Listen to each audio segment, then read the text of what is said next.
Widow bought house covered in mushrooms for cents. But what was inside shocks.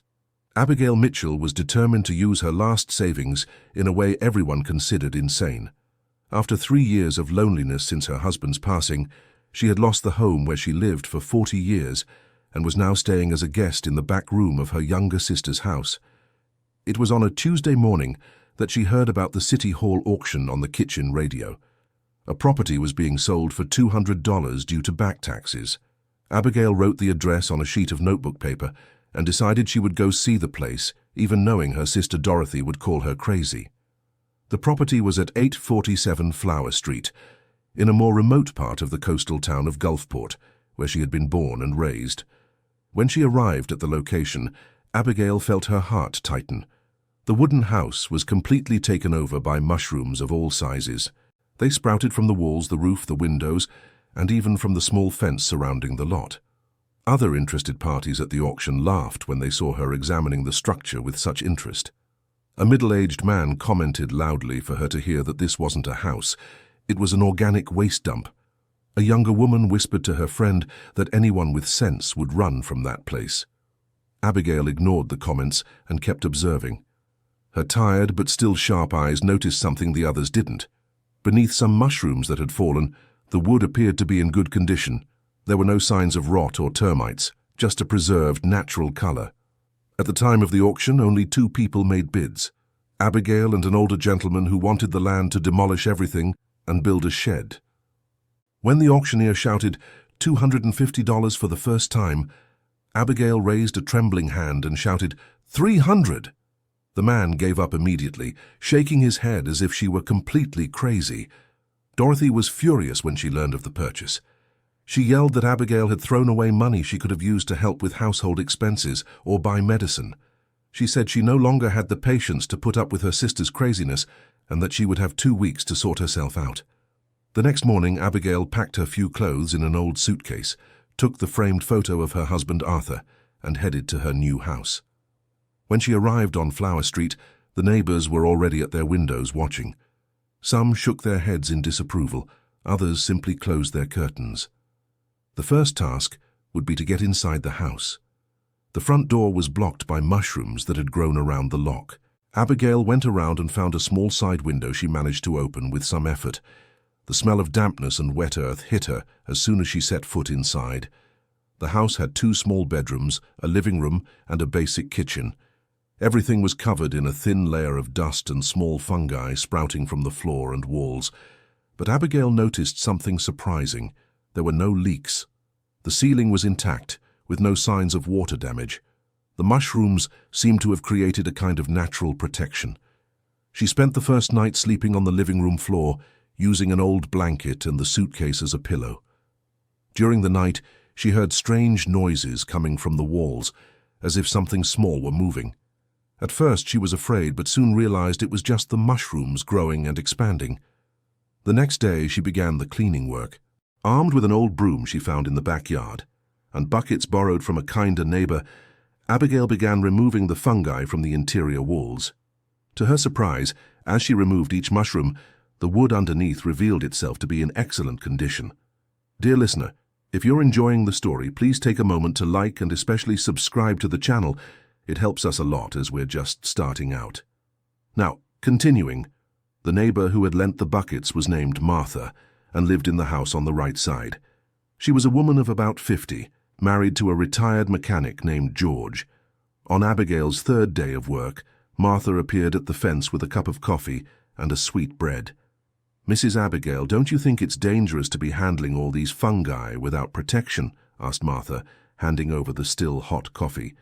"My George said it could cause skin disease, lung problems." Abigail accepted the coffee gratefully. She was the first person who had shown any genuine concern for her since she arrived there.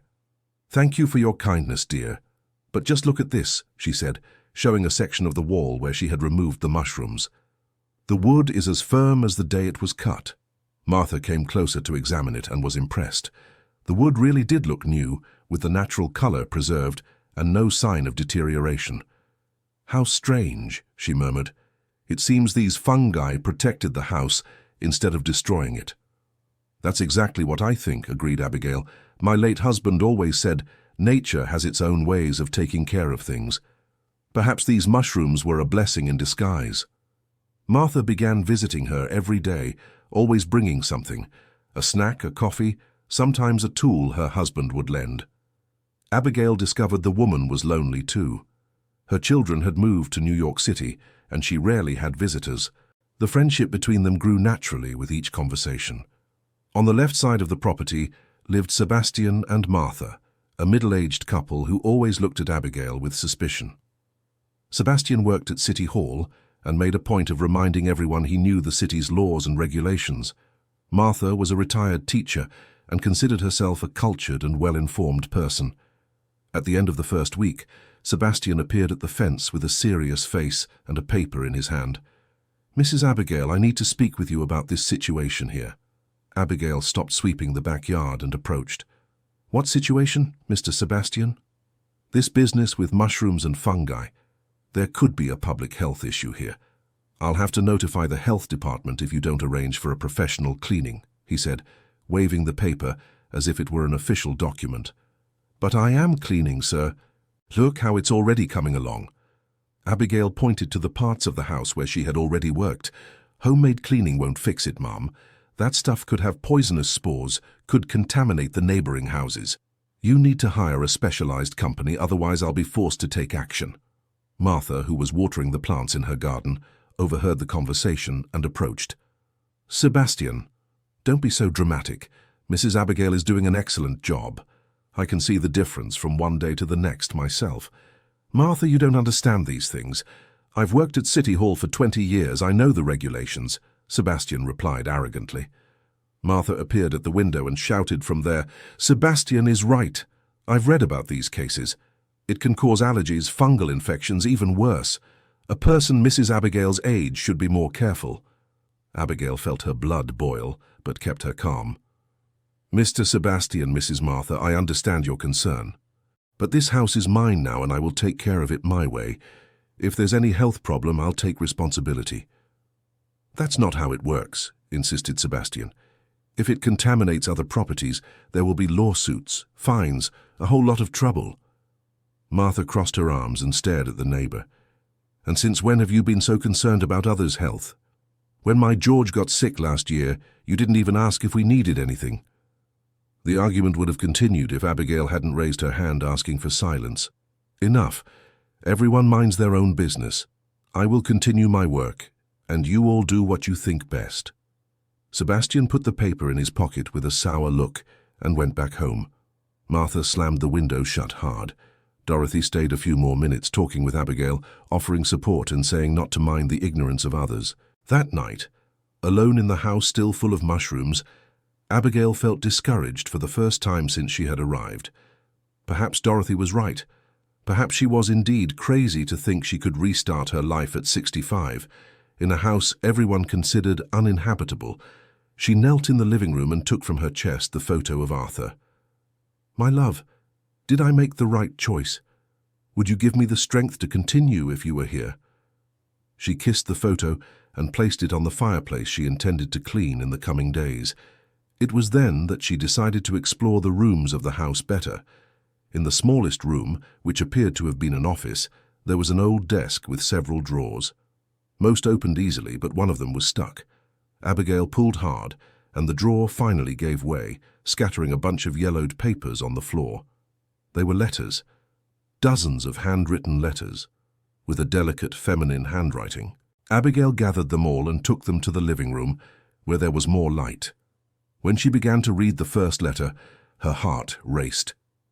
"My dear Benjamin, today marks 3 months since you left, and I still haven't had the courage to send any of the letters I've written. Mama says it's better to forget, that you're not coming back, but my heart refuses to accept."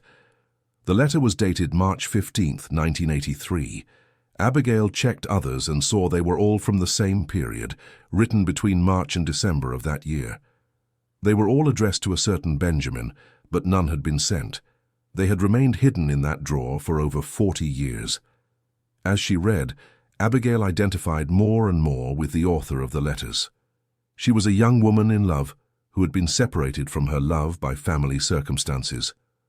The letters spoke of longing, hope, plans for the future, and gradually of resignation and sadness. One passage in particular caught her attention. "Benjamin, I found out today that my father sold our house so we would have money to start over somewhere else. I can no longer wait for you here. If you ever return, look for the house with the yellow roses. That is where I will leave my heart until I find the strength to live without it." Abigail felt a chill in her stomach. The house she was in had clearly been a special place for someone who had loved and suffered within these walls, just as she herself had loved and suffered when she lost Arthur. She spent the night reading all the letters. The story unfolding on the yellowed pages was touching and familiar. The young woman, who signed only as "Your Rosemary," had waited for Benjamin for months, writing letter after letter that she never sent. In the last correspondence, it became clear she had lost hope and was preparing to leave town. The next morning, Abigail woke with renewed determination. There was a story in that house, a love story that needed to be honored. She would continue the cleaning not just to have a place to live, but to preserve the memory of those who had lived there before her. Dorothy appeared as usual, bringing breakfast. When she saw the letters scattered on the table, she grew curious. "What is this, Mrs. Abigail?" "I found them hidden in a drawer. They're old love letters from a young woman who lived here 40 years ago." Abigail showed some of the correspondence to her neighbor. Martha picked up one of the letters and read it with growing interest. "What a sad story. She never sent any of them." "From what I understand, no. And look at this here." Abigail showed her the passage about the house of yellow roses. "I think this house had some special meaning for her." "Rosemary, Rosemary," Martha murmured, thoughtful. "You know something, Mrs. Abigail. There's a lady who lives across the square, Mrs. Rosemary. She's a seamstress, must be about 70. She's lived alone since her son moved to New York City." Abigail felt her heart speed up. "Could it be the same person?" "I don't know, but I can ask my friend Lucy, who knows everyone in town. If it's the same Rosemary, she'll know." That afternoon, as Abigail continued removing mushrooms from the outside wall, Martha returned with news. "I found out. The Mrs. Rosemary who lives on the square is named Rosemary Harrison. She arrived in town in 1984 from a small town inland. My friend said she's always been very private, never spoke about the past." 1984, Abigail calculated mentally. 1 year after the last letter. It could be a coincidence, but... "There's one more thing," Martha continued, lowering her voice. "Lucy said that Mrs. Rosemary never married, never dated anyone here in town. She lives as if she's waiting for someone who never arrives." The two women looked at each other. The possibility that the author of the letters was alive and living in the same town was both exciting and frightening. Abigail wondered if she should seek out the woman or let the past lie. "I think you should talk to her," said Martha. "Imagine the surprise when she finds out the letters still exist. But what if she doesn't want to be bothered? What if it's too painful for her?" Abigail was torn between curiosity and respect for another's privacy. "Mrs. Abigail, if it were me, I would want to know. Sometimes we need to face the past to be able to move forward." Dear listener, if you're enjoying the story, please take a moment to leave a like, and especially to subscribe to the channel. It helps us a lot as we're just starting out, now continuing. That night, Abigail made her decision. The next day, she would look for Rosemary Harrison. She would take some of the letters and see how the woman reacted. If she didn't want to talk, she would respect her wishes. But if she was indeed the author of the correspondence, she deserved to know her words had been preserved. The morning dawned cloudy as Abigail made her way to the town's central square. Martha had given her the exact address: Church Street, number 123, a small blue house with a white gate. Abigail carried in her bag 3 letters she had carefully chosen, the ones that would best identify the author. The house was simple but well kept, with a small garden in front, where a few rose bushes grew. Abigail took a deep breath and knocked on the door. Slow footsteps approached from the other side, and a woman's voice asked who it was. "Good afternoon. I'm Abigail Mitchell. I'd like to speak with Mrs. Rosemary Harrison, if possible." The door opened and a woman appeared. She must have been about 70, with graying hair in a bun, light eyes, and a cautious expression. She wore a simple house dress and a floral apron. "I don't know you," said the woman, looking Abigail up and down. "What do you want?" "My name is Abigail. I bought a house on Flower Street, number 847, the one that was covered in mushrooms." Abigail paused to observe the woman's reaction. Rosemary showed no particular emotion. "And what does that have to do with me?" "Well, I found some old things in the house, papers, documents." Abigail was nervous and didn't quite know how to broach the subject. "Did you, by any chance, know someone named Benjamin?" The change in Rosemary's face was immediate. All color drained from her cheeks, and she steadied herself against the doorframe. "Benjamin? Why are you asking about Benjamin?" "So you did know him?" Abigail moved closer, concerned by the woman's reaction. "Are you all right?" "Come in," said Rosemary in a weak voice. "Come in quickly before the neighbors see." Abigail followed Rosemary into the small living room. The house was tidy and clean, decorated with antique furniture and many sewing projects. There were embroidered cushions, crocheted doilies on the tables, and handmade curtains on the windows.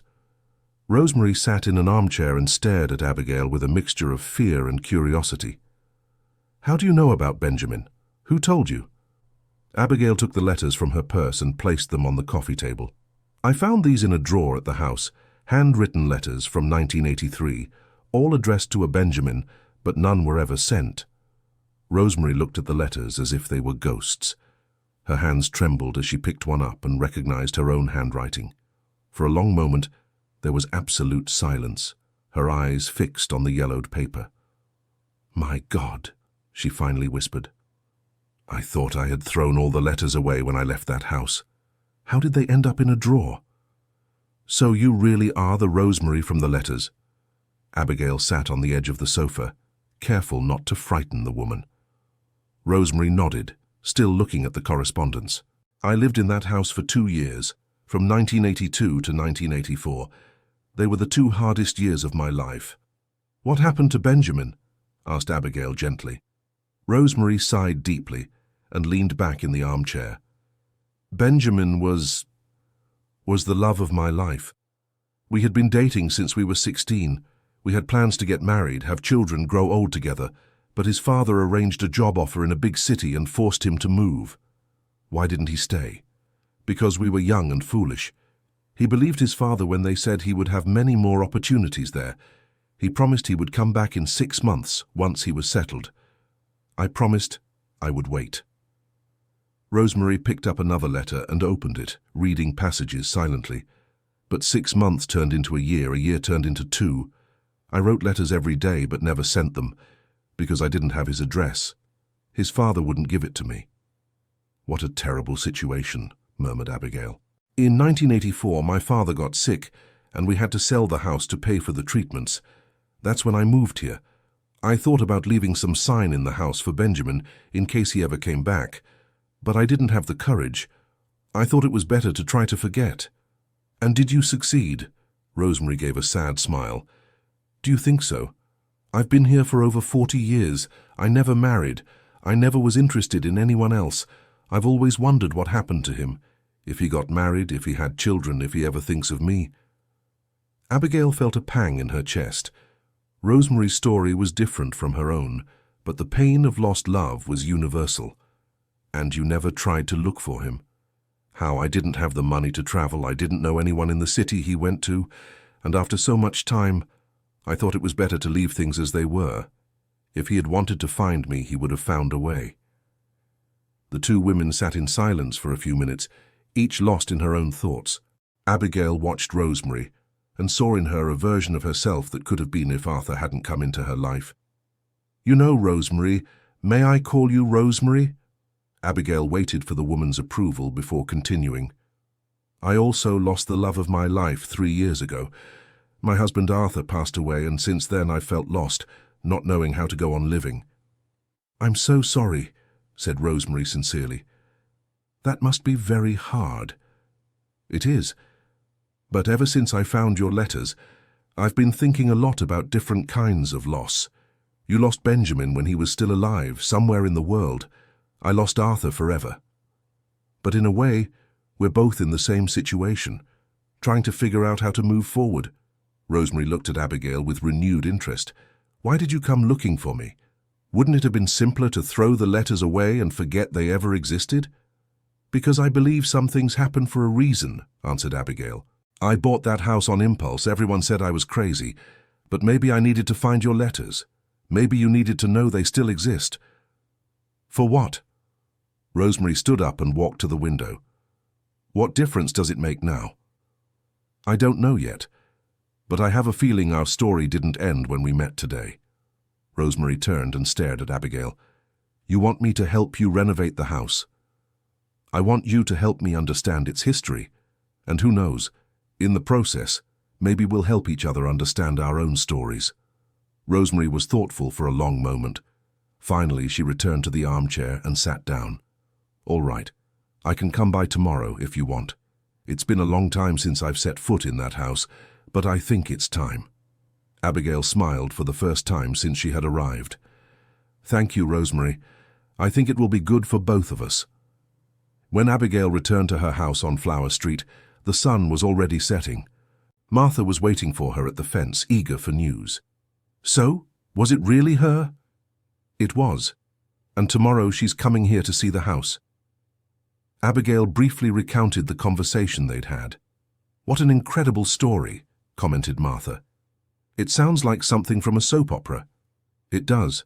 Sometimes life is more surprising than any fiction. That night, Abigail felt less lonely for the first time in months. She had found a fellow traveler, someone who understood her pain in a unique way. Rosemary had also lost the love of her life, just in a different way. Perhaps together they could find the strength to move forward. The next morning, Rosemary arrived promptly at 9 o'clock. She wore a simple but pretty dress, comfortable low shoes, and carried a small crossbody bag. Abigail welcomed her with fresh coffee and homemade cookies that Martha had brought over. My goodness, murmured Rosemary when she saw the current state of the house. I had no idea the mushrooms had taken over everything like this. You should have seen it when I arrived. It was much worse. I've already removed a good portion of them. Abigail showed her the areas where she had already worked. Rosemary walked through the house slowly, touching the walls, observing every corner carefully. Her eyes filled with tears when they reached the smallest room, which had served as an office. This is where I wrote the letters, she said. Her voice choked. I'd sit at that little desk for hours imagining what to say to him. The drawer where I found the letters must have been a special hiding place. I was afraid my father would find and read them. He thought I should forget Benjamin and look for another boyfriend in town. Rosemary opened and closed the drawer several times, as if reliving the gesture of hiding the correspondence. They spent the rest of the morning exploring the house together. Rosemary told stories from when she lived there, remembered details Abigail could never have imagined. She talked about the rose bushes she planted in the backyard, about the drip that appeared in the bathroom whenever it rained heavily, about the noise the kitchen door made when it was windy. Look at this, said Rosemary, pointing to a loose floorboard in the living room. I was always curious to know what was underneath, but I never had the courage to mess with it. Want to investigate now? Asked Abigail. Together they managed to lift the floorboard. Underneath was a small space that seemed to have been used as a hiding place. Inside it, Rosemary found a small metal safe, about the size of a shoebox.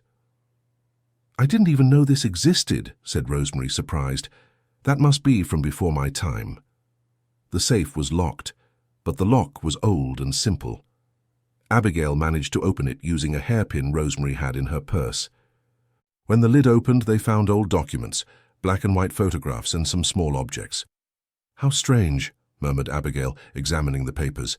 These documents are the original deed to the house, and look at the owner's name. Rosemary moved closer to see better. Manuel Mitchell. Mitchell is your surname? It is, but Mitchell is a common surname. It could be a coincidence. Abigail continued examining the documents. Wait here. The construction date of the house, 1955. My father's name was Manuel Mitchell, and he worked in construction at that time. The two women looked at each other, both realizing the astonishing possibility unfolding before them. Do you think your father built this house? Asked Rosemary. It's possible he built several houses in this part of town during the 50s. Abigail kept searching through the papers. My God, look at this. It was a black and white photograph showing a young man standing in front of the house, which appeared to be newly built. On the back, someone had written, Manuel Mitchell, Master Builder, 1955, House of the Yellow Roses. House of the Yellow Roses, whispered Rosemary. That's what I called this house in my letters. I never imagined the name existed since it was built. Abigail looked at the photo carefully and felt a chill in her stomach. The man depicted had physical features very similar to those she remembered of her father when he was younger. The height, the shape of his face, the way he smiled. Rosemary, I think my father really did build this house. And if the documents are correct, he may have been the first owner too. But how did it end up in the hands of the family that rented it to me? Abigail continued searching through the papers and found a sales contract dated 1956. Here it is. My father sold the house to Anthony Harrison. Harrison, isn't that your maiden name? Rosemary turned pale. It is. Anthony Harrison was my grandfather, but he died when I was a child. I never knew he owned properties. So you're the granddaughter of the second owner of the house? Abigail was trying to process all the information. Does that mean you've always had rights to it? I don't know. I don't understand these legal things. My parents never mentioned inheritance or properties. Rosemary seemed confused and a little frightened by the revelations. They continued examining the documents and found more surprises. There was a will from Anthony Harrison, leaving the property to his direct descendants. There were also correspondences between Manuel Mitchell and Anthony Harrison, showing they were friends and that the sale had been more symbolic than commercial. It seems my father sold the house for a very low price to your grandfather, almost like a gift, observed Abigail. They must have been very close. My grandfather always spoke of a carpenter friend, but he never mentioned names. He said he was the most honest person he ever met. At that moment, they heard loud voices coming from the street. Sebastian was on the sidewalk talking to two men wearing City Hall uniforms. They were pointing at the house and gesturing agitatedly. Trouble ahead, murmured Abigail. The three men approached the property fence. Sebastian called out loudly to Abigail, Mrs. Abigail, you need to come out here. I brought the health department inspectors to assess the mold situation. Abigail and Rosemary went out of the house to meet the visitors. One inspector introduced himself as Julian and the other as Marcus. Both had serious expressions and carried clipboards with forms. Good morning, ma'am. We received a complaint about a possible health hazard on this property. We'll need to conduct an inspection, said Julian. What kind of complaint? Asked Abigail, keeping her calm. Uncontrolled fungal proliferation, possible environmental contamination, risk of respiratory illnesses for the neighbors, Marcus read from his clipboard. Sebastian crossed his arms with an air of satisfaction. I warned this would cause trouble. A person Mrs. Abigail's age shouldn't be messing with these dangerous things. Rosemary positioned herself beside Abigail, showing support. Excuse me, gentlemen. I am Rosemary Harrison, and I can confirm that Mrs. Abigail is doing an excellent cleaning job. There is no risk to the neighborhood. Are you a fungus expert? Asked Julian with irony. No, but I've lived in this town for over 40 years, and I've never seen anyone work with such care and dedication, Rosemary replied firmly. The inspectors entered the property and began examining the areas where Abigail had worked and where the mushrooms still remained. To everyone's surprise, including Abigail's own, they were impressed with what they found. Mr. Sebastian, said Marcus after several minutes of inspection, I cannot identify any health risk here. The fungi appear to be non-toxic species, and the removal is being done appropriately. More than that, added Julian, the owner is preserving the structure of the house in an exemplary way. We rarely see such careful restoration work. Sebastian looked visibly irritated. But aren't you going to issue any kind of warning? Aren't you going to force her to hire a professional company? We see no need, replied Marcus. In fact, we will recommend that she continue exactly as she is doing. Julian approached Abigail with genuine interest. Do you have experience restoring old properties? No, young man. I'm just doing what my heart tells me, Abigail answered honestly. Well, keep it up. We rarely see someone with so much respect for a building's history. After the inspectors left, Sebastian stood on the sidewalk for a while, grumbling to himself before going back home. Abigail felt victorious, but also worried. She knew the neighbor wouldn't easily give up his attempts to cause trouble. Rosemary accompanied Abigail back inside the house, where they continued examining the documents found in the safe. The more they read, the more they discovered about the connection between their families. "Abigail, look at this," said Rosemary, showing an old letter. "It's correspondence between your father and my grandfather, dated 1957. Your father was offering to buy back the house because he was going through financial difficulties. And what did my grandfather reply? That he would never sell it back because he knew how hard your father had worked to build that house. He said he'd rather lend it when necessary, but that it should remain connected to both families forever." Abigail felt her eyes filling with tears. "It seems our grandfathers already knew that one day we would meet here." "It's too deep a connection to be just a coincidence," Rosemary agreed. They spent the rest of the afternoon organizing the documents and trying to understand all the legal implications of the discoveries. Rosemary suggested they seek a lawyer to clarify the property situation, but Abigail was more interested in the emotional meaning of the revelations. "For me, Rosemary, the most important thing isn't the legal aspects. It's knowing that this house has always been a place of connection between our families. You lived here in the 80s, wrote your love letters here. I arrived here in 2024, trying to rebuild my life. Perhaps it's time we rebuild together." Rosemary smiled for the first time since they had met. "Are you suggesting I move back here?" "I'm suggesting we think about the possibilities. Your house on the square must be worth much more than this property. If you sell there, you'd have enough money to properly renovate this house, and there would still be a good amount left for us to live comfortably. And we would live together. Why not?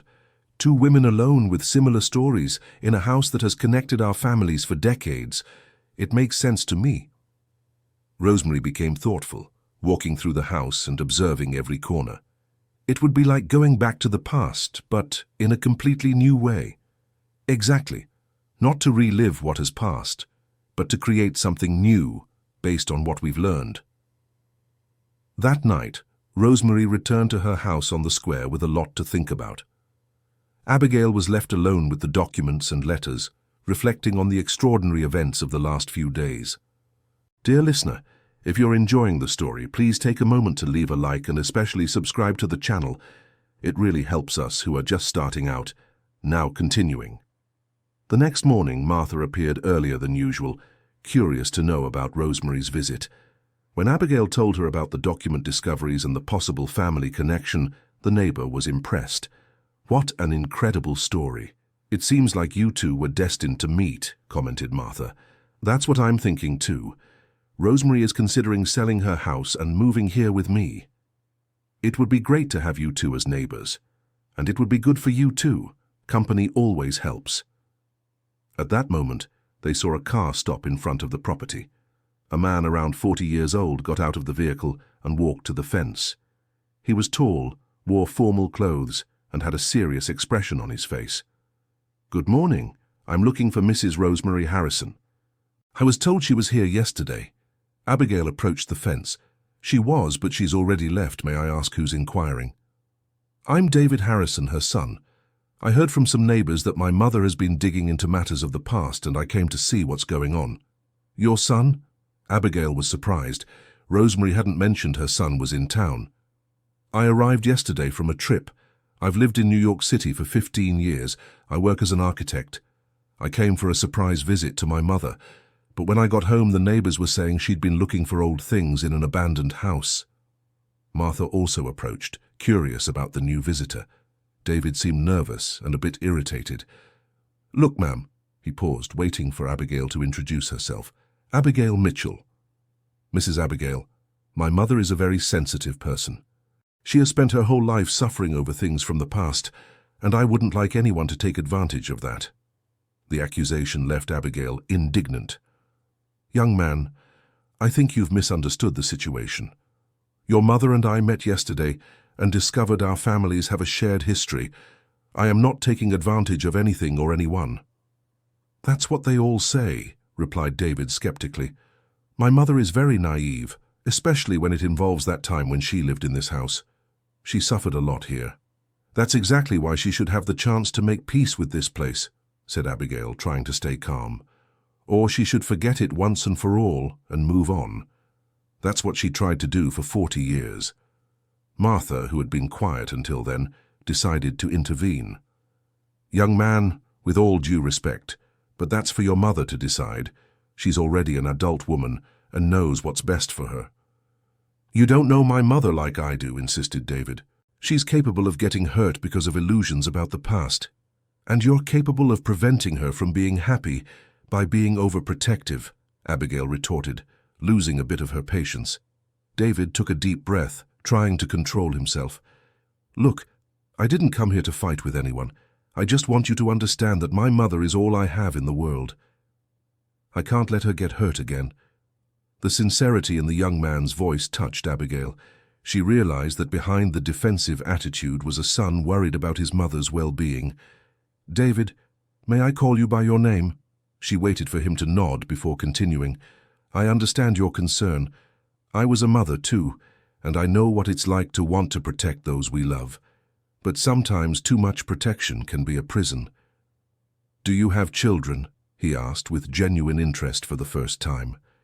I did. A daughter who died as a child, many years ago, and I can assure you that if she had lived to be 70, I would have wanted her to have every opportunity to be happy, even if it meant taking some risks. David was visibly shaken by the revelation.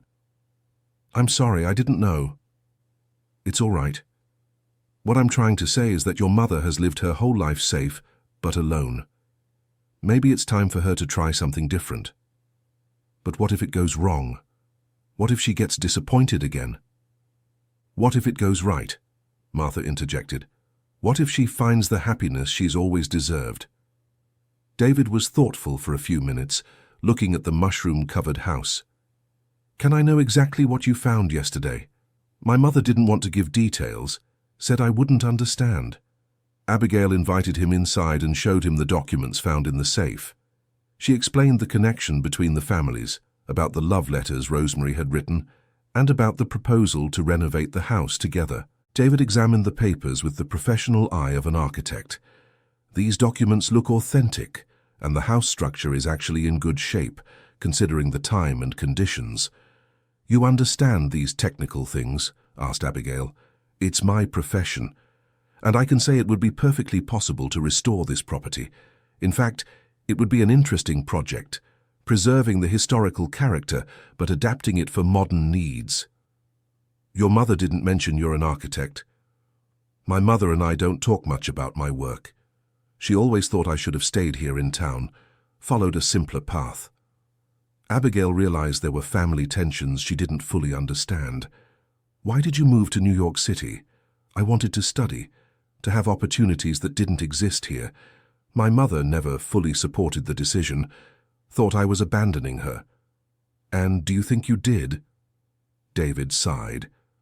Sometimes, yes, especially when I see how she lives, alone in that small house, waiting for my sporadic visits.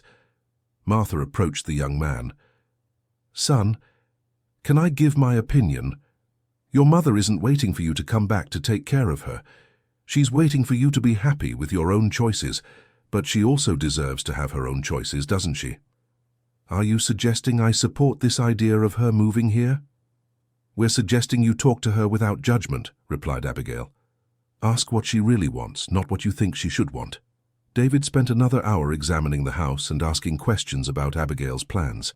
Gradually, his initial resistance was replaced by professional interest and finally by genuine concern for his mother's happiness. If I helped with the restoration project, he finally said, would you consider doing things professionally, with proper planning, realistic budgets, a construction schedule?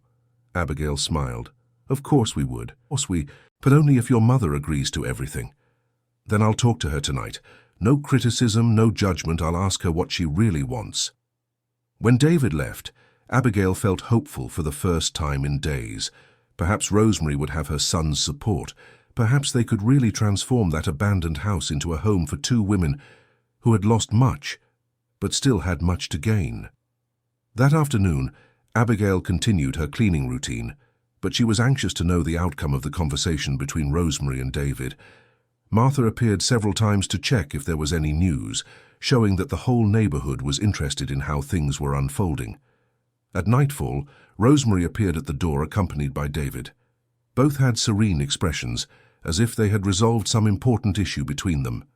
"Good evening, Abigail," said Rosemary. "May I come in? I brought my son to learn more about your plans." "Of course, you're both welcome." The three of them sat in the small living room, where Abigail had organized the letters and documents on an improvised table. David observed everything with professional interest, while Rosemary seemed more relaxed than on her previous visit. "We talked a lot this afternoon," began Rosemary. "David helped me understand some things about myself that I hadn't realized. And I understood some things about my mother that I hadn't realized either," added David. "Mainly that she has the right to make her own decisions, even if I don't agree with all of them." Abigail waited in silence, letting them lead the conversation. "I've decided to accept your proposal," said Rosemary. "I'll sell my house on the square and invest the money in restoring this property. We'll live together and see how it goes." "What wonderful news!" Abigail couldn't contain her joy.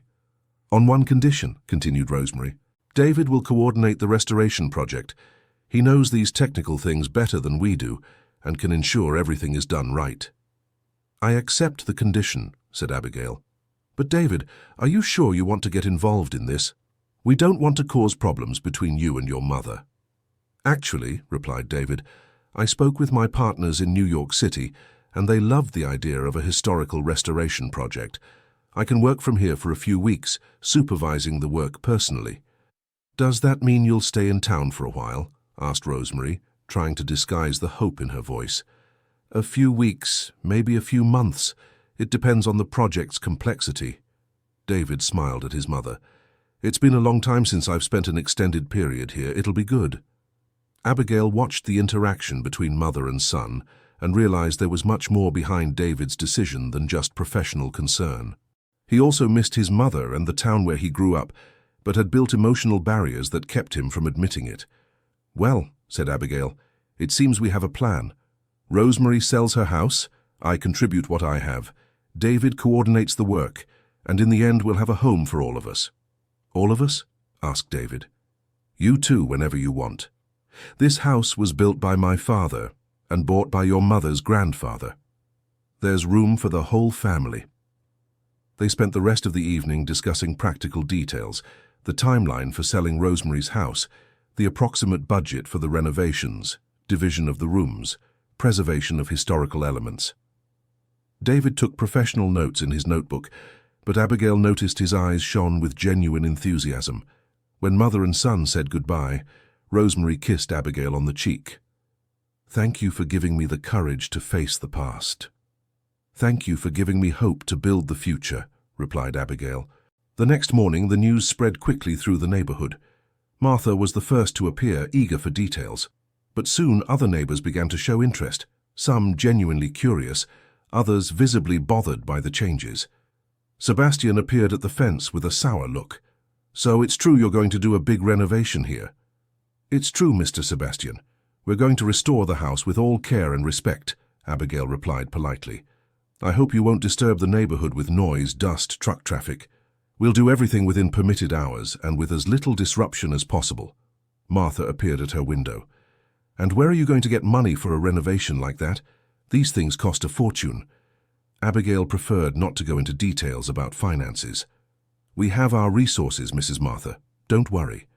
"Resources from where? A widow with no income and a retired seamstress? This smells fishy to me," insisted Sebastian. Martha, who had been listening to the conversation, couldn't contain herself. "Sebastian, Martha, for heaven's sake, why can't you be happy for others' happiness?" "It's not a question of happiness," replied Martha. "It's a question of realism. These sudden changes never end well." "And what do you know about it?" retorted Martha. "You've spent your whole lives in the same routine, afraid of any change." The argument would have continued if David hadn't arrived at that moment, carrying clipboards and a toolbox. His presence brought a more professional air to the situation. "Good morning, everyone," he greeted politely. I'm David Harrison, the architect responsible for the restoration project of this property. Sebastian and Martha were visibly impressed by the formal introduction. An architect legitimized the project in a way they hadn't expected. An architect from New York City? Asked Sebastian, changing his tone. That's right. And I can assure you all work will be carried out according to technical and legal standards. If you have any specific questions, you can contact me any time. Martha leaned further out the window. And how long will this construction last? Approximately 3 months, working Monday through Friday from 8 to 5. No night or weekend work. David's professional approach completely disarmed the neighbors' hostility. They went back to their houses with fewer arguments to complain about. Thank you for that, said Abigail when they were alone. You managed to calm things down in a way I never could. Professional experience, smiled David. I've dealt with many suspicious neighbors on other projects. During the following weeks, the property transformed into an organized and efficient construction site. Rosemary had managed to sell her house quickly, for more than the expected price. David brought a small but qualified team from New York City, composed of professionals specialized in historical restoration. The first step was the complete and careful removal of the mushrooms. To everyone's surprise, when the fungi were taken out, they revealed a wooden structure in practically perfect condition. The mushrooms had actually protected the house from moisture, excessive sun, and pests like termites. It's incredible, commented the master carpenter on David's team. In 40 years in the trade, I've never seen wood so well preserved in an abandoned house. The fungi created a kind of protective microclimate, explained David. It's rare, but it happens when conditions are just right. During the second week of work, they made an even more surprising discovery. While removing some floorboards to check the structure, they found more secret compartments. One of them contained old carpentry tools, probably left by Abigail's father during the original construction. Look at this, said David, showing a hammer with a hand-carved wooden handle. There's a mark here, Emwys Mitchell, 1955. Abigail took the tool with reverence. My father insisted on marking all his tools. He said an honest carpenter never hides his work. Rosemary, who was following the discoveries with growing interest, found more personal items in other hiding places. There was a cloth doll that seemed to have belonged to a child, some old coins, and most touching of all, love letters written in a masculine hand. These letters are for me, said Rosemary, examining the correspondence. They're from Benjamin. He came back and left them here, hoping I would find them. Abigail moved closer to get a better look. When were they written? 1986, 2 years after I moved away from here. Rosemary read the letters with eyes full of tears. He says he came back looking for me, that he found my address in the city, that he never stopped loving me.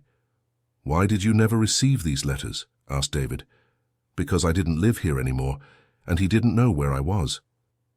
Rosemary wiped her eyes with the back of her hand. He wrote that he was going to leave the letters in the house, hoping someone would give them to me one day. And no one ever found them before? The house was abandoned soon after he was here. The owners moved away and it remained empty for decades, until it was auctioned for back taxes. David picked up one of the letters and read it aloud. My dearest Rosemary, I came back to tell you that I made the biggest mistake of my life when I left without you. In these 3 years, there hasn't been a day when I haven't thought of our love. If you receive this letter, please look for me.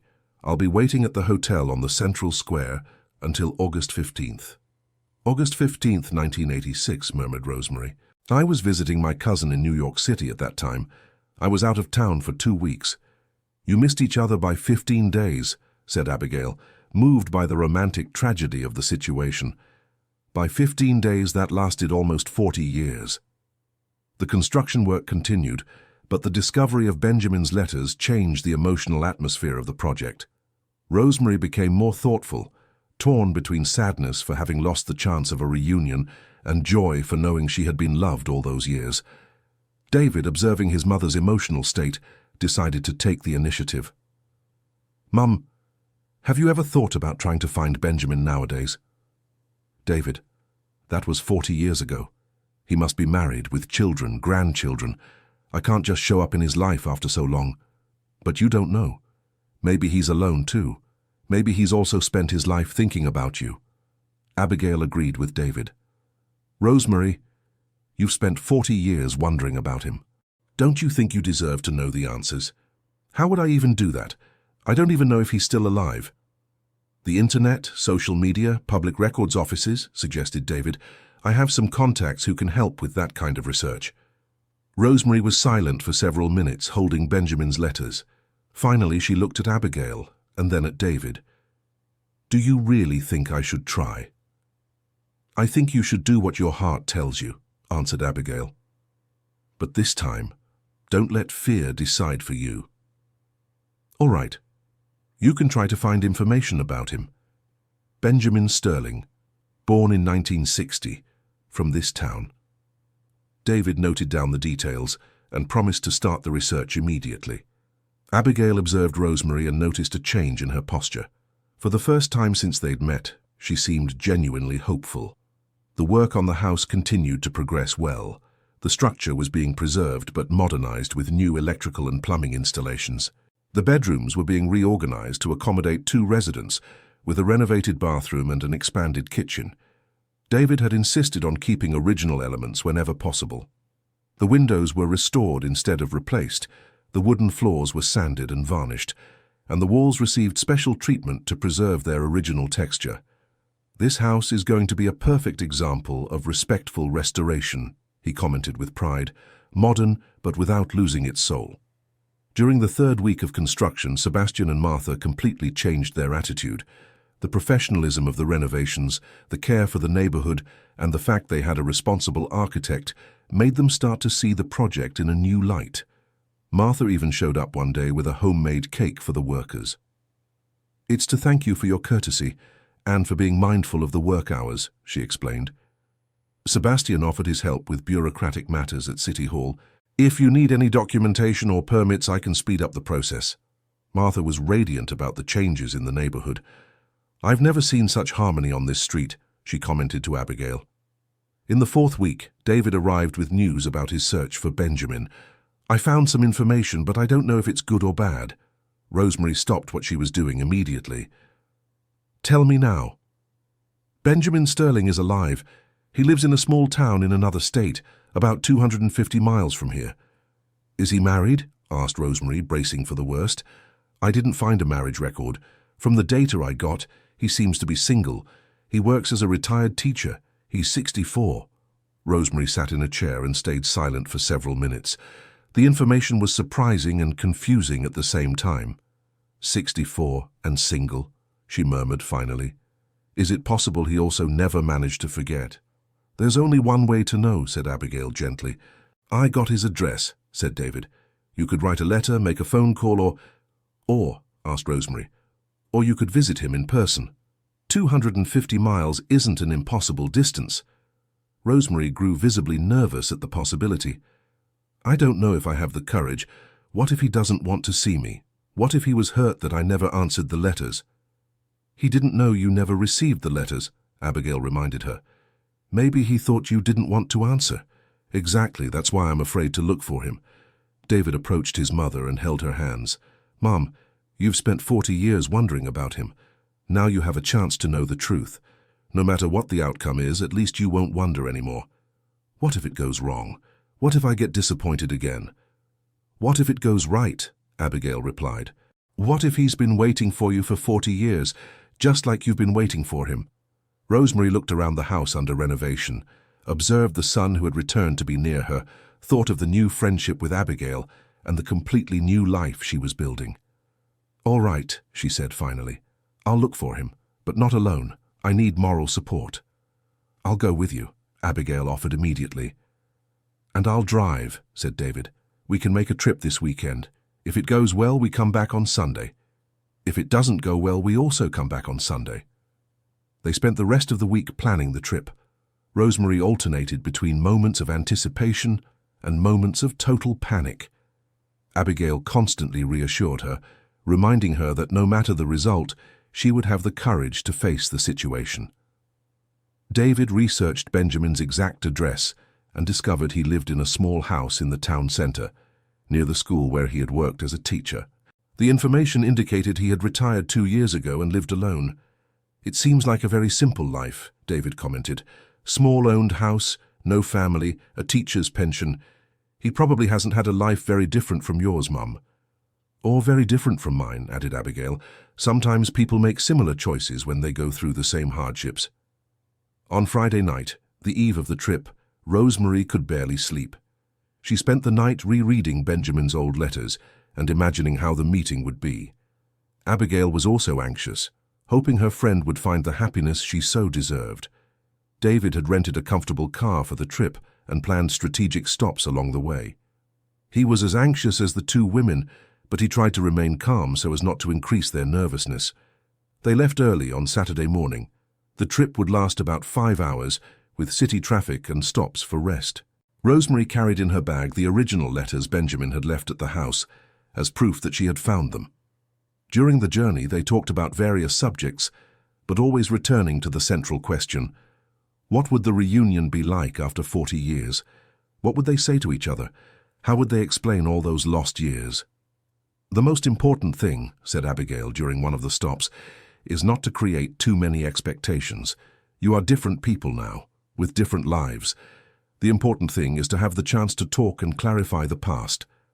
I know that in my head, replied Rosemary, but my heart is still 17 and in love. And it's okay to feel that, said David. Just don't let old feelings prevent you from seeing the current reality. When they arrived in the town where Benjamin lived, it was noon. It was a small town, smaller than theirs, with quiet streets and a visibly slower pace of life. David checked the GPS and easily found the street where Benjamin lived. The house was simple but well kept, with a small garden in front and a low wooden fence. There were clothes hanging on the backyard line, indicating someone lived there.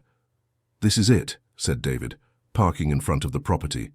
The three of them sat in the car for a few minutes, watching the house in silence. Rosemary was visibly nervous, her hands trembling slightly. Are you sure you want to do this? Asked Abigail. I am. At least I think I am. Rosemary took a deep breath. Let's go before I change my mind. They walked to the front door. David knocked lightly on the wooden door. Footsteps approached from the other side, and a male voice asked who it was. Good afternoon, we're looking for Mr. Benjamin Sterling. That's me. What can I do for you? The door opened and a man appeared. He had completely white hair, reading glasses hanging around his neck, and wore a simple shirt and khaki pants. He was tall and thin, with wrinkles marking a face that had been handsome in youth. Rosemary was paralyzed. Even with all the changes time had wrought, she immediately recognized the eyes she had loved so many years ago. Benjamin looked at the group of visitors with curiosity, showing no initial recognition. His gaze passed over David, over Abigail, and finally settled on Rosemary. For a moment that seemed eternal, they looked at each other in silence. Gradually, Benjamin's expression changed.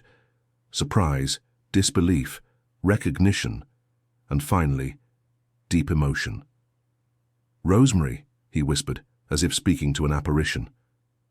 Hi, Benjamin, she managed to say, her voice choked. He took a step out of the house, approaching her, unable to believe what he was seeing. Rosemary Harrison, is it really you? It's me. Older, more tired, but it's me. Benjamin looked at David and Abigail, still confused by the whole situation. Why, after all this time, David stepped forward to make the introductions. Mr. Benjamin, I'm David, Rosemary's son, and this is Mrs. Abigail, my mother's friend. We've come a long way to speak with you. Please, come in. I can't leave you at the door. Benjamin led them into the house.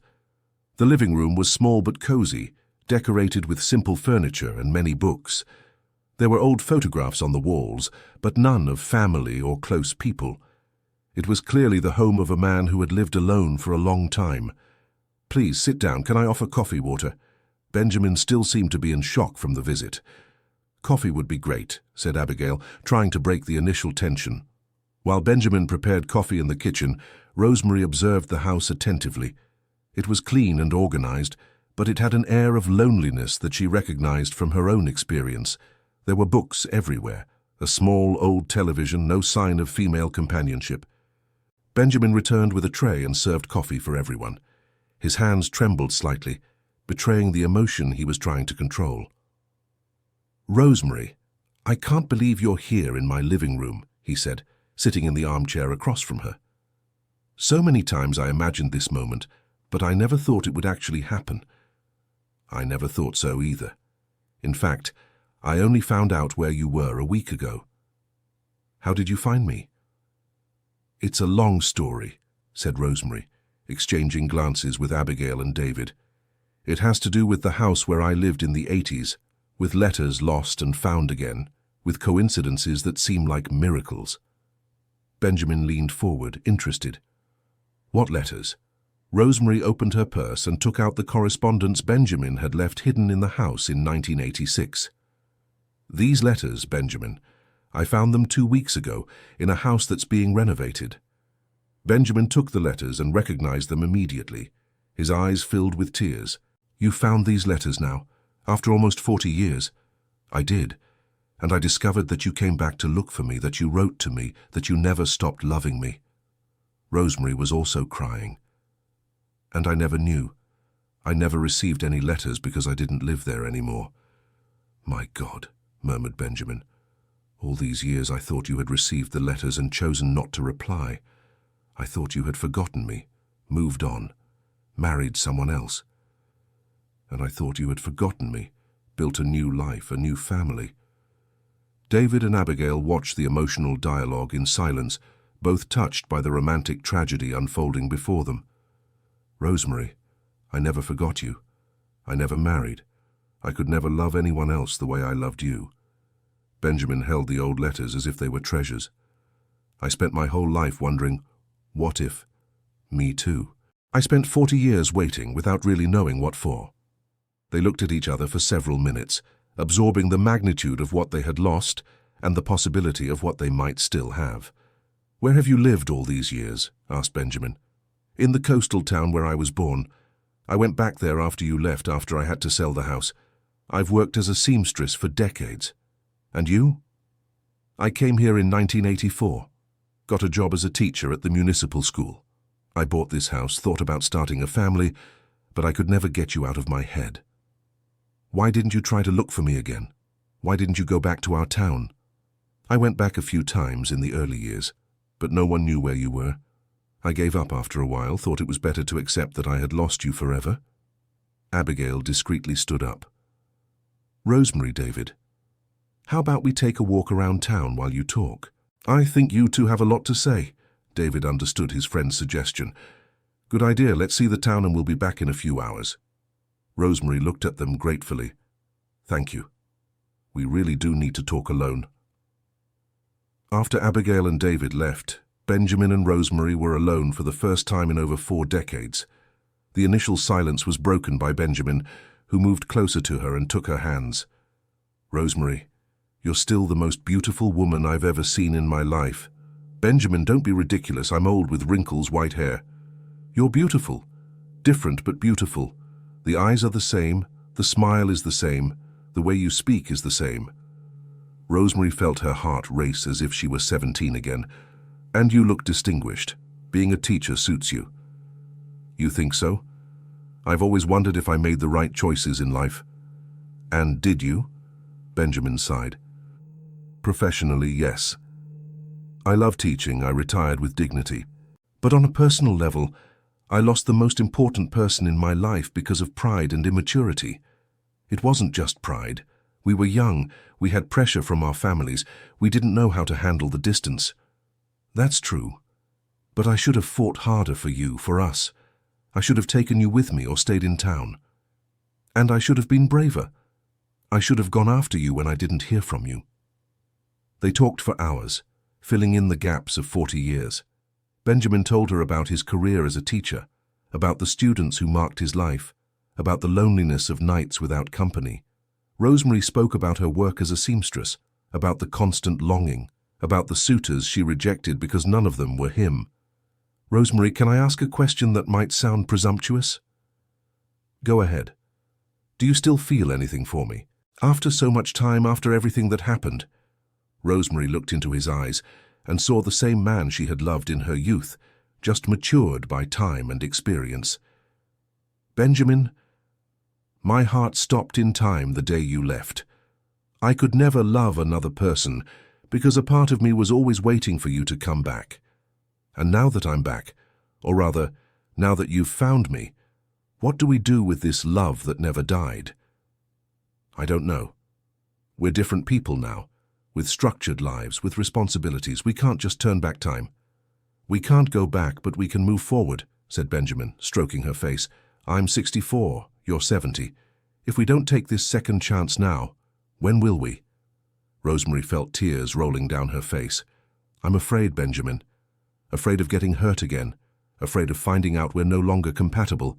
Afraid of ruining this reunion by trying to force something that might not be possible. I'm afraid too, but I'm more afraid of letting you go without trying. At that moment, Abigail and David returned from their walk around town.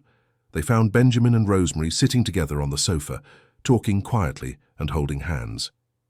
How was the talk? Asked Abigail gently. Enlightening, replied Rosemary.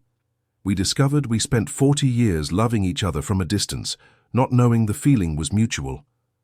And now? Asked David. Now we have to decide what to do with this information, said Benjamin. David looked at his mother and noticed a fundamental change in her expression. For the first time in a long while, she seemed truly happy and hopeful. Can I suggest something? He said. Why don't you spend more time together before making any definitive decisions?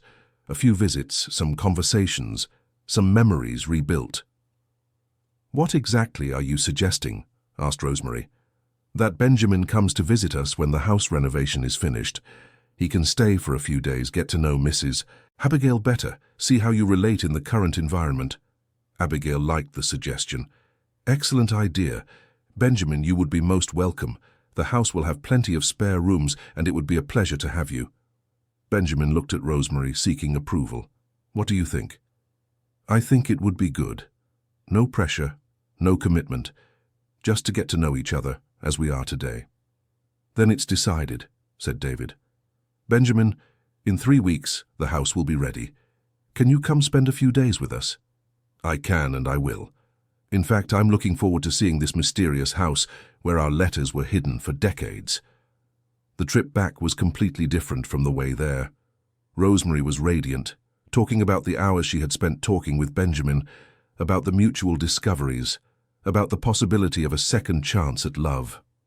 Mum, I've never seen you so happy, commented David. That's because I've never been so hopeful. Even when I learned the letters existed, I never imagined it could lead to something so wonderful. And you, Mrs. Abigail, what did you think of Benjamin? Asked David. I found him to be an upstanding, kind man who clearly never stopped loving your mother. If they manage to preserve that love for 40 years, perhaps they can build something beautiful together now. I think so too, agreed David. And it will be interesting to have him in the house during your adjustment period. During the final week of construction, the house was completely transformed.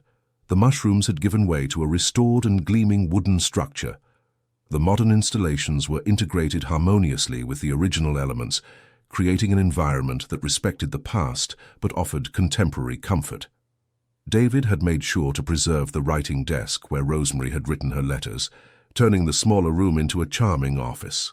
Abigail's father's tools were placed in a frame on the wall as a tribute to the original builder. It's perfect, said Abigail, admiring the final result. Your father would be proud. And your Benjamin will be impressed, added David. Rosemary could barely contain her anxiety for Benjamin's arrival. She had spent the week buying new clothes, arranging her belongings in the new room, and planning special meals for when he arrived. Mom, you're acting like a teenager, joked David. That's how I feel, admitted Rosemary, as if I were 17 and going to see my boyfriend. Technically, that's exactly what's happening. You're resuming a courtship that was interrupted 40 years ago. Benjamin arrived on a Saturday morning, driving a small car loaded with a suitcase and several gifts. He had brought old books for Abigail, a handmade doll resembling the one found in the house for Rosemary, and old carpentry tools to honor the memory of Abigail's father. Benjamin, what a thoughtful gift, said Abigail, examining the books. How did you know I like to read? Rosemary told me, and also that you lost many books when you had to leave your old home. Thank you. It's very generous of you. Benjamin was impressed with the restoration of the house. "I can't believe this is the same mushroom-covered property Rosemary described to me. It's unrecognizable, yet it kept its original personality." "David did an exceptional job," said Abigail proudly.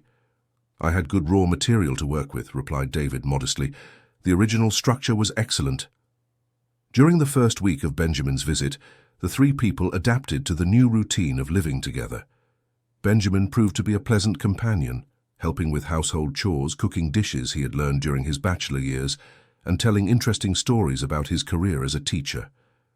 Abigail watched the interaction between Rosemary and Benjamin with interest and satisfaction. They related to each other with surprising naturalness, as if the 40 years of separation had been only a temporary interlude. There was affection, mutual respect, and gradually the resurgence of a passion that had never completely died. "They are a perfect match," commented Martha during a visit. "They seem to have been made for each other." "That's exactly the impression I have," agreed Abigail, as if time had not passed for their love. David, who had extended his stay to accompany the adjustment period, was also impressed with the chemistry between his mother and Benjamin. "I've never seen my mother so whole and fulfilled," he said to Abigail. "Benjamin brings out something in her that I didn't know existed." In the second week, Benjamin made a proposal that surprised everyone. "Rosemary, Abigail, I would like to sell my house in the other city and move here permanently." "If you both agree, of course." Rosemary was visibly emotional. "Benjamin, are you sure? You built your life there. I built a career there. My life is here with you in this house that unites our stories. And I would be very happy if you joined our little family," said Abigail. "The house has space, and you would be most welcome." David supported the decision enthusiastically. "Benjamin, it would be great to have you around. My mother needs company, and you two deserve this second chance." Dear listener, if you are enjoying the story, please take a moment to like and especially subscribe to the channel. It helps us a lot as we are just starting out. Now continuing. The proceedings for the sale of Benjamin's house and his permanent move took another 2 weeks. During this period, he traveled between the two cities, organizing his belongings and tying up loose ends from his previous life. When he returned for good, he brought with him an impressive library, antique furniture that integrated perfectly with the house's decor, and, most importantly, the willingness to build a completely new life alongside the two women who had become his family. The neighborhood received Benjamin with initial curiosity, but he soon won everyone over with his kindness and good manners. Sebastian was particularly impressed to learn he was a retired teacher, and Martha loved discussing literature with someone so well-informed. "Finally, we have a cultured neighbor on this street," Martha commented to Dorothy. "And most importantly, we have happy neighbors," replied Dorothy. "It's good for the heart to see those three getting along so well." The house's routine established itself naturally. Abigail mainly took care of the garden and the kitchen. Rosemary dedicated herself to sewing work and organizing the house. Benjamin read voraciously and helped with tasks that required more physical strength. In the evenings, the three would gather in the living room to talk, watch television, or simply share a comfortable silence. David watched his mother's transformation with joy and relief. "I never thought I'd see my mother so fulfilled," he said to Abigail during one of his weekly visits. "And I never thought I'd have a family again," replied Abigail. "After I lost Arthur, I thought I'd live alone forever." Sometimes life surprises us in ways we could never imagine. It's true. Who could have predicted that a house covered in mushrooms would bring me so much love and companionship? At the end of the 3rd month of living together, Benjamin made a formal request to Rosemary. It wasn't exactly a traditional marriage proposal, but something more appropriate for people of their age and experience. "Rosemary, I would like to formalize our union. We don't need an elaborate ceremony, but I would like the world to know that you are my companion for the rest of my life. Benjamin, we are 70 and 64. Marriage at this age wouldn't be a little strange? It wouldn't be marriage for convention or social pressure. It would be the official recognition of a love that withstood 40 years of separation, and a promise that we won't lose each other again." Abigail supported the idea immediately. "Rosemary, You deserve to celebrate this love, and I would be honored to be part of the ceremony. I also fully support it, said David. You are an example that it's never too late to be happy. The ceremony was simple but moving, held in the garden of the house with a few guests present. David, Abigail, Dorothy and her husband, the justice of the peace who performed the union, and some close neighbors who had grown fond of the couple. Rosemary wore a simple white dress she had sewn herself. Benjamin wore a dark suit he had worn at his retirement as a teacher. Abigail was the official maid of honor, wearing a blue dress that Rosemary had made especially for the occasion. During the ceremony, Benjamin read the vows he had written. Rosemary, you were my first love and will be my last love. We lost 40 years due to circumstances beyond our control, but we will not lose another single day. I promise to love, respect and care for you for the time we have left in this life. Rosemary responded with her own vows. Benjamin, my heart always knew you would return to me. I promise not to let fear separate us again. I promise to build with you the dreams we postponed for so long. When the judge declared them husband and wife, the entire neighborhood applauded.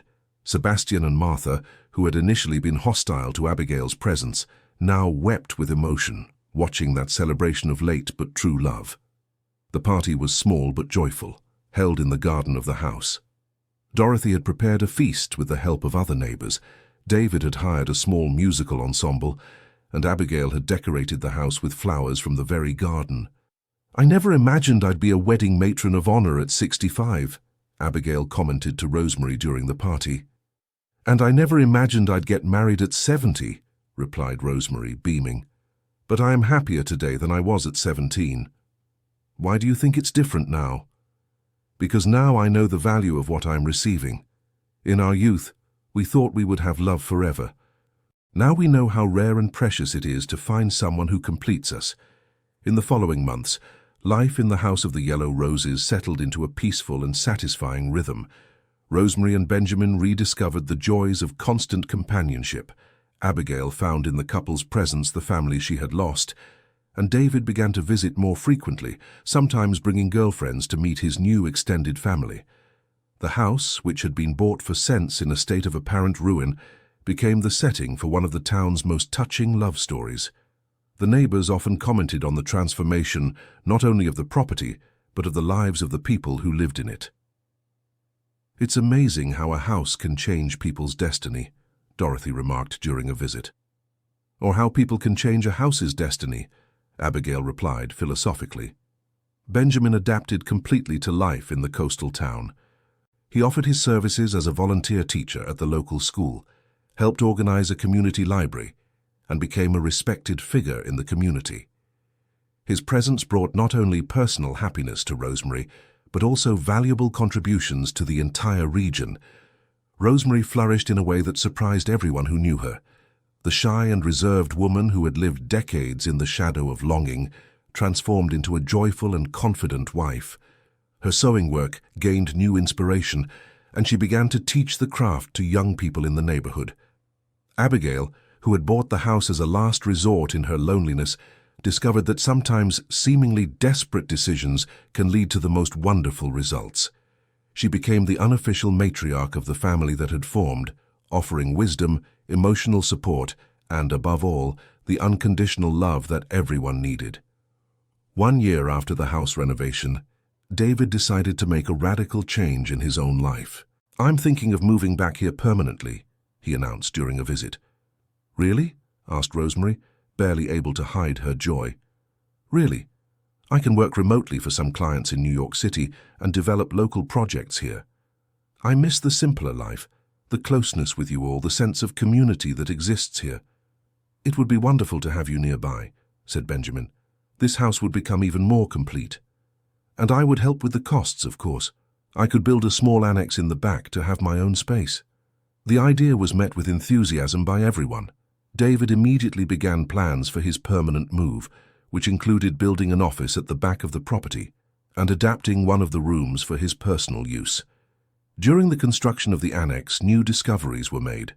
While excavating the foundations, they found more buried items, old coins, pottery fragments, and, most surprisingly, a small leather-bound diary. The diary belonged to Rosemary's grandfather, Anthony Harrison, and contained notes about the purchase of the house and his friendship with Manuel Mitchell, Abigail's father. One particularly touching entry read, "Manuel built this house with such care that it seems to have a soul of its own. I'm sure it will shelter many love stories over the years." "It seems your grandfather was prophetic," commented Abigail after reading the entry. "Or perhaps houses built with love really do attract more love," replied Rosemary. The discovery of the diary brought an even deeper emotional connection to the property. They decided to create a small family museum in David's annex, preserving all the objects found during the renovations: the love letters, the old tools, the historical documents, and now Rosemary's grandfather's diary. "It will be a way to honor all the people who were part of this house's history," explained David. During the second year of living together, the house became a landmark in the neighborhood. People would walk down the street just to admire the transformation of what was once an abandoned property. Some visitors came specifically to hear the story of the couple who reunited after 40 years of separation. Rosemary and Benjamin became local symbols that it's never too late to find happiness. They were often invited to speak at community events about second chances, perseverance, and the power of true love. "You two have become an inspiration to many people," commented the mayor during an official visit to the house. "We never imagined our personal story could touch so many people," replied Benjamin. "It's because everyone believes in true love even when it seems impossible," said Rosemary. "Our story proves it's worth waiting and fighting for our dreams." The popularity of the story brought unexpected consequences. A journalist from New York City became interested in the case and proposed writing a book about the journey of everyone involved. A television network asked for permission to make a documentary about the house and its residents. "I think our private life is becoming too public," commented Abigail with concern. "But if our story can inspire other people not to give up on their dreams, maybe it's worth sharing," replied Rosemary. They decided to accept some of the proposals, but on the condition that part of any eventual profits would go to social projects in the city. David suggested creating a fund to help vulnerable elderly people access decent housing. "If our experience can help other people in situations similar to what you faced, it would be a wonderful way to give back," he said. The book was published in the third year after the house renovation and became a moderate success, especially among older readers. The documentary aired on a local network and later gained national distribution, bringing even more visibility to the story. But the most important thing for the residents of the Yellow Roses house was that their lives had found the balance and happiness that seemed impossible just a few years before. Abigail, who had arrived there desperate and alone, now coordinated a small chosen family. She corresponded regularly with her sister Dorothy, who finally acknowledged that Abigail's madness had actually been wisdom in disguise. Rosemary, who had spent decades living in the past, finally managed to build a satisfying present and a promising future.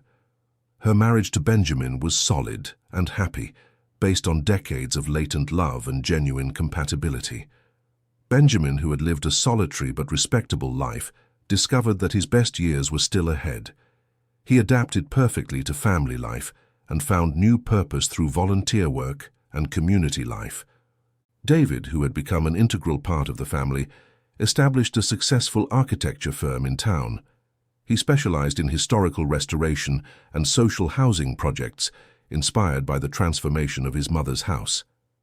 In the fourth year after purchasing the property, Abigail decided to do something she had postponed for a long time: look for other abandoned properties in town that could be restored to help people in situations similar to the one she had faced. "What if we created a project to identify abandoned houses and connect them with people who need housing?" she proposed during a family meeting. "That would be fantastic," David agreed immediately. "I can contribute with technical restoration knowledge. And I can help with the legal and bureaucratic aspects," offered Benjamin. "And I can teach sewing and other domestic skills to the people who benefit from the project," added Rosemary. The idea evolved into a pioneering municipal program, Heart Homes, which connected abandoned properties with people in need of housing, offering technical and financial support for restoration. The program was directly inspired by Abigail's experience and became a model replicated in other cities. Who could have imagined that an impulsive $200 purchase would result in a social program that has already helped hundreds of families, commented the mayor during the project's recognition ceremony. It's proof that sometimes we need to trust our hearts, even when our heads tell us we're being crazy, replied Abigail. In the 5th year, the House of Yellow Roses received a special visit. Dorothy, Abigail's sister, who had been so critical of her decision to buy the property. She arrived accompanied by her husband, carrying a suitcase and offering sincere apologies. Abigail, I've come to ask for forgiveness. I was terrible to you when you needed support the most. Now I see that you made the best decision of your life. Dorothy, that's in the past. What matters is that you're here now, replied Abigail, hugging her sister affectionately. Can I stay for a few days? I want to get to know this wonderful family you've built better. Dorothy's visit lasted 2 weeks and was transformative for both sisters. Dorothy was able to see firsthand how Abigail's life had changed for the better, and how she had found not just a house, but a reason to fully live her golden years. This house really has something special, Dorothy commented to Rosemary. It seems to radiate happiness. I believe it's because it was built and restored with love, replied Rosemary, and now it's inhabited by people who have chosen each other as family. During Dorothy's visit, they received an unexpected letter. It was from a 60-year-old widow who had read the book about their story and felt inspired to look for an abandoned property in her own town. Thanks to your example, I found the courage to restart my life, she wrote. I bought an old house that nobody wanted, and I'm restoring it by myself. I discovered I am stronger and more capable than I imagined. The letter was the first of many. Over the following months, hundreds of messages arrived from people who had been inspired by the story to make radical changes in their own lives. Some bought abandoned properties, others reconnected with past loves. Others simply found the courage to face loneliness and build new communities. Our story has become bigger than ourselves, observed Benjamin during a nighttime conversation in the garden. And that's both frightening and rewarding at the same time, agreed Rosemary. Frightening why? Asked Abigail. Because now we have the responsibility to keep being a positive example. We can't disappoint the people who were inspired by us. But it's also liberating, said David, who had joined the conversation. We know that our choice to form this unconventional family brought happiness not just to us, but positively influenced many other lives. In the 6th year, David announced he had met someone special, Marina, a landscape architect who had moved to town to work on an urban revitalization project. She had been fascinated by the garden of the Yellow Roses house and asked for permission to study it. Marina has an incredible vision for integrating architecture and nature, said David, introducing his girlfriend to the family. And she loved hearing our story. Marina proved to be a perfect addition to the group. She suggested garden improvements that respected the original character, but added functional modern elements. More importantly, she genuinely connected with each family member, bringing youthful energy and innovative ideas. Can I suggest something? Said Marina during Sunday lunch. What if we transformed part of the garden into a community space, a place where neighbors can gather, where we can hold workshops for the Heart Homes program? The suggestion was met with enthusiasm.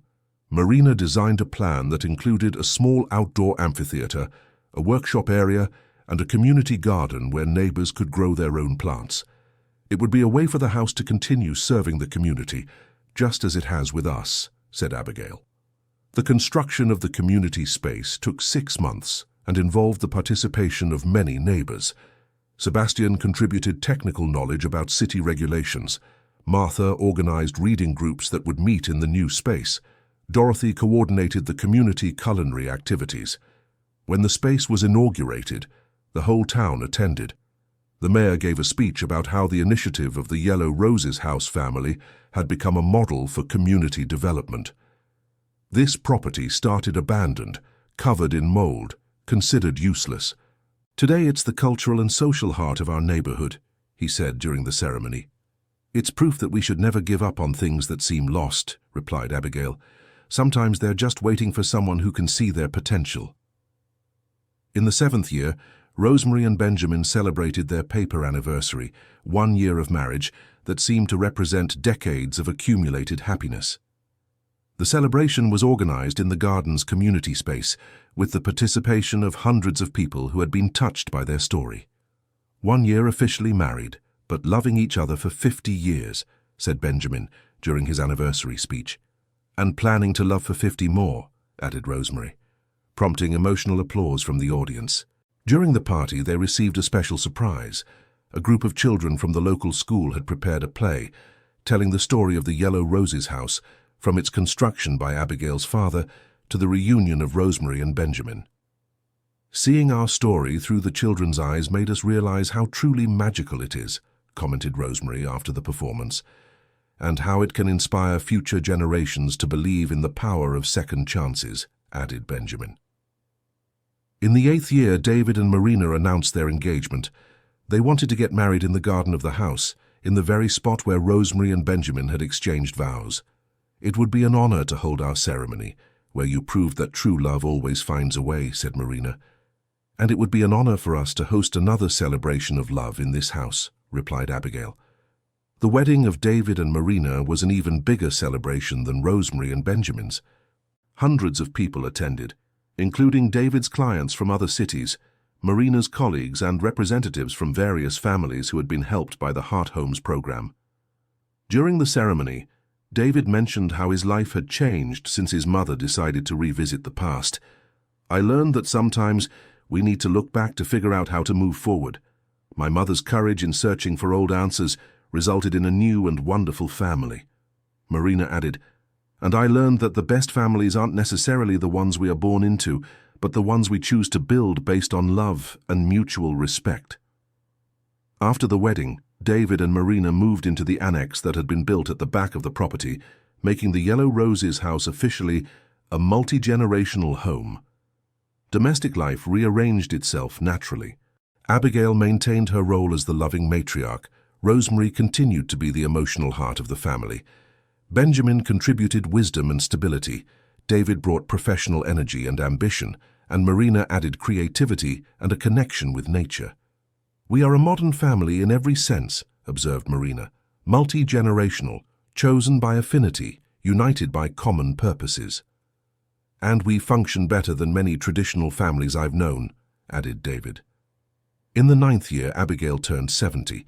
The birthday party was a celebration not only of her life, but of everything that had been achieved since her crazy decision to buy a house covered in mushrooms. When I bought this house at 65, I thought it would be my last attempt to build something meaningful, she said during the birthday speech. I never imagined it would be my first attempt to build everything that truly matters. During the party, they received a special visit, a team of international documentary filmmakers who had become interested in the story and wanted to include it in a project about innovative communities around the world. You have created a model of active aging and community life that is inspiring public policies in several countries, explained the documentary director. We never thought of it in such grand terms, replied Benjamin. We just wanted to be happy and help other people be happy too. And that is exactly what makes your model so powerful, said the filmmaker. It wasn't created artificially or with political intentions. It grew organically from genuine human needs. The international documentary brought even more visibility to the Yellow Roses house. Delegations from other countries began visiting the property to better understand how they had created such a cohesive and productive community. We're becoming a tourist attraction, joked Rosemary. A tourist attraction of the heart, corrected Abigail. People come here not to see a famous place, but to feel how it's possible to build genuine happiness. In the 10th year, they decided to hold a grand celebration. A decade since Abigail had bought the property for $200. The party was planned as a retrospective of all the transformations that had occurred. Everyone who had been part of the journey was invited. Dorothy and her husband, who now visited regularly, neighbors who had become close friends, beneficiaries of the Heart Homes program, professionals who had worked on the restoration, city officials who had supported their projects. 10 years ago, this property was considered a lost cause, said the mayor during the celebration ceremony. Today it is the most successful example of urban renewal in our city and an inspiring model of community life. And it all started with a 65-year-old widow who decided to bet her last savings on a house everyone thought was worthless, added Martha. During the party, they unveiled a commemorative plaque at the entrance to the property. Yellow Roses House, where love always finds its way back home, built in 1955 by Manuel Mitchell, restored with love in 2024 by his chosen family. "The plaque is perfect," said Rosemary, reading the inscription with eyes full of joyful tears. "It sums up our whole story in just a few words," agreed Benjamin. That night, after the party, the 5 family members gathered in the living room for an intimate conversation.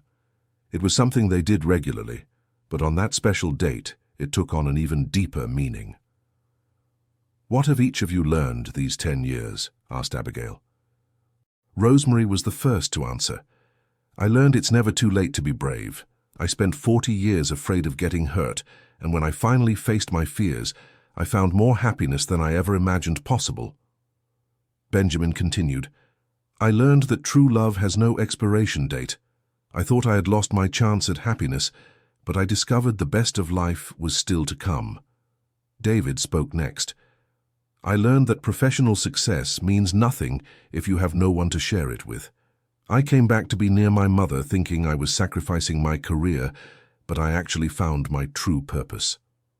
Marina, who had become an integral part of the family, said, "I learned that the best opportunities come when you least expect them. I came here for a temporary job and found my forever family." Finally, Abigail concluded, "I learned that sometimes the decisions that seem the craziest are the wisest, and that a house only becomes a home when it's inhabited by people who genuinely love each other." They sat in silence for a few minutes, absorbing the magnitude of all they had built together.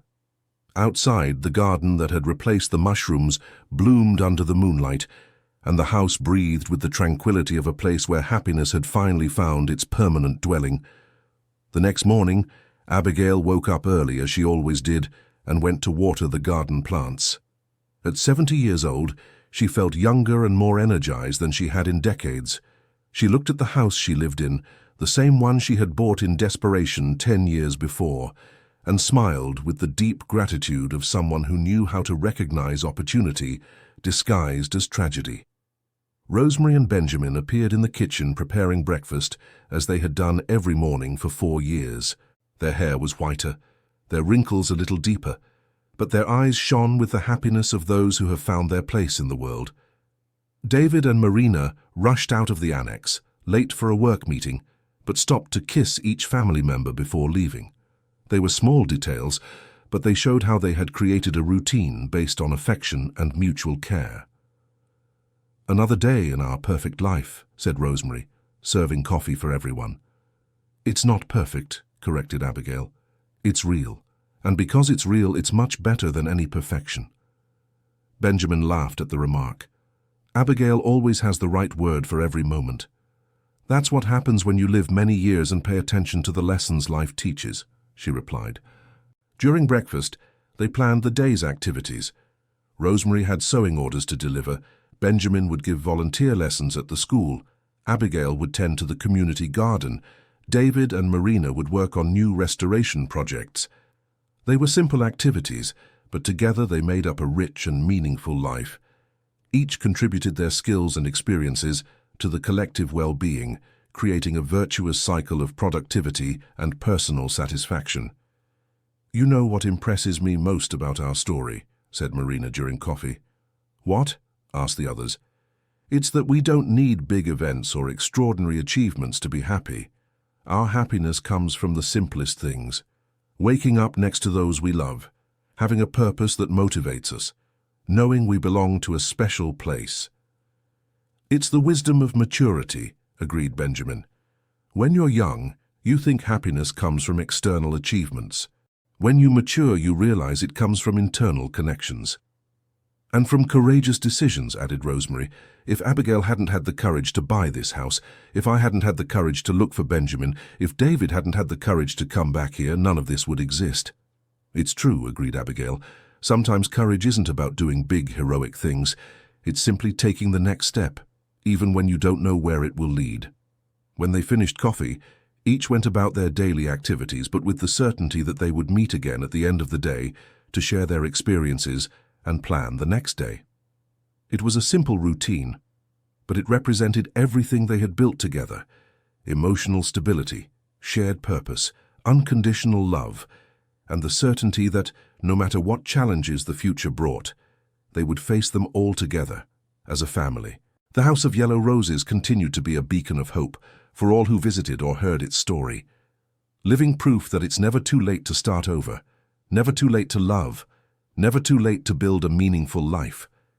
And it had all started with a courageous widow who decided to bet her last savings on a mushroom-covered house that no one else wanted. End of story. This was a fictional story created to touch our hearts. Now tell us what you thought. Do you believe Abigail made the right decision? What would you do in her place? Leave your opinion in the comments with sincere words. Which part of the story touched your heart the most? We will be delighted to read your perspective. Thank you so much for your company. Don't forget to leave your like and, most importantly, subscribe to the channel so you don't miss other moving stories.